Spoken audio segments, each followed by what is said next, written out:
ఆంధ్రప్రదేశ్ రాష్ట్ర బడ్జెట్ సమావేశాల్లో శాసనమండలిలో దుర్గరాజపట్నం సముద్ర ముఖద్వారం గురించి ఎమ్మెల్సీ బల్లి కళ్యాణ్ చక్రవర్తి మాట్లాడుతూ గూడూరు నియోజకవర్గం వాకాడు మండలం దుర్గరాజపట్నం పంచాయతీకి సంబంధించి 8 గ్రామాలైన అంజలాపురం, దుర్గరాజపట్నం, కాకివాకం, కొండూరుపాలెం, కొత్తూరు, శ్రీనివాసపురం మిట్ట ఉన్నవి. ఇవన్నీ మత్స్యకారుల గ్రామాలే అని, ఇక్కడ ప్రజలు మొత్తం చేపల వేట మీద ఆధారపడి తరతరాలుగా జీవిస్తున్నారని, పులికాట్ సరస్సుకి సంబంధించి బంగాళాఖాతంలో 3 సముద్ర ముఖద్వారాలు ఉన్నవని, అందులో వాకాడు మండలంకి సంబంధించి పూడిరాయదొరువు, తూపిలిపాలెం మరియు తమిళనాడులోని పులికాట్ గ్రామం అని అన్నారు.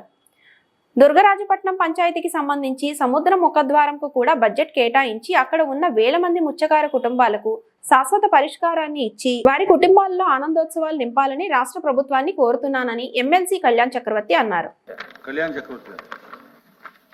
ధన్యవాదాలు అధ్యక్ష.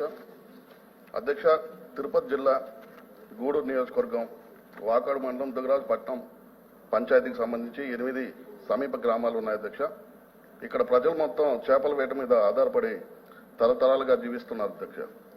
అయితే ఈ వాకాడు మండలం పులికాట్ బర్డ్ శాంక్చురీకి సమీపంలో ఉంటుంది కాబట్టి అక్కడ ఏ కార్యక్రమం మొదలు పెట్టాలన్నా, ఏ అభివృద్ధి కార్యక్రమం మొదలు పెట్టాలన్నా అనేక ఆంక్షలు ఉంటాయి అధ్యక్ష. అటవీ శాఖ నుంచి మరియు పర్యావరణ శాఖ నుంచి. గతంలో 1997 సంవత్సరంలో అప్పటి ముఖ్యమంత్రి వర్యులు శ్రీ నారా చంద్రబాబు నాయుడు గారు ముఖ్యమంత్రిగా ఉన్న సమయంలో మా తండ్రి గారు ఇదే నియోజకవర్గం నుంచి ఎమ్మెల్యేగా ఉన్నారు అధ్యక్ష.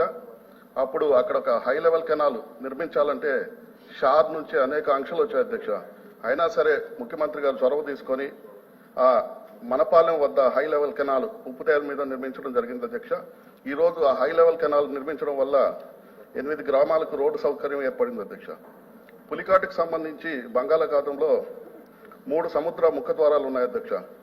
అందులో వాకాడు మండలానికి సంబంధించి పూడ్రాయదొరువు, తూపిలిపాలెం, అలాగే మా తమిళనాడులో పులికాట్ గ్రామంలో ఉంటాయి అధ్యక్ష.